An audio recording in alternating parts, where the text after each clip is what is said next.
धनवान सेठ अपनी पत्नी को घमंड से बोलता है, सुनो, इस शहर में मेरी इज्जत मेरे धन दौलत की वजह से है और लोग तुम्हें भी इज्जत मेरे नाम के पीछे देते हैं, तुम्हारी कोई अलग से पहचान नहीं है। पत्नी बोली, सुनो सेठ जी, घर की लक्ष्मी अगर चाहे तो 1 सेकंड में घर की इज्जत मिट्टी में मिला सकती है और चाहे तो आसमान तक पहुंचा सकती है। आपकी इज्जत मेरे हाथों में है। सेठ हंसकर बोला, तो फिर मौका आने पर दिखा देना।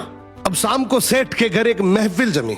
मित्र, रिश्तेदार, जान पहचान वाले लोग हंसी ठिठोली कर रहे थे। तभी अचानक सेठ का सबसे छोटा बेटा जोर जोर से रोने लगा। सेठ ऊंची आवाज से बोला, ये बच्चा क्यों रो रहा है? पत्नी बोली, आपका बेटा बार बार खिचड़ी मांग रहा है, जबकि अभी थोड़ी देर पहले इसने भर पेट खाया है। घर में बाकी लोगों का भी तो सोचना है, सब कुछ इसे ही कैसे दे दूं?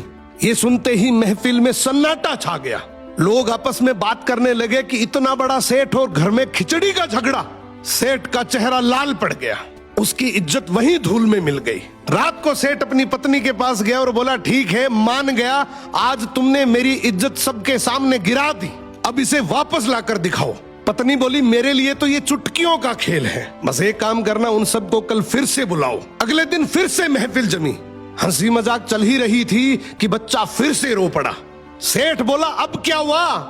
पत्नी बोली, फिर वही खिचड़ी की जिद। इस बार सेठ मुस्कुराकर बोला, तो फिर खिचड़ी लाकर दो, मैं अपने बेटे को हाथ से खिलाऊंगा और साथ में सभी मेहमानों को भी खिचड़ी परोस दो। पत्नी ने तुरंत रसोइयों को आदेश दिया, बड़े ठाट बाट से हांडियां लाई गई, मेहमानों को कटोरी में खिचड़ी परोसी गई। लेकिन वो साधारण खिचड़ी नहीं थी, उसमें केसर की खुशबू, बादाम, काजू, पिस्ता, किशमिश और घी की महक। ये खिचड़ी नहीं बल्कि एक शाही व्यंजन था। सभी मेहमान एक दूसरे को देखकर सोचने लगे, इनके घर की खिचड़ी ऐसी है तो इनके भोजनों का स्तर कैसा होगा।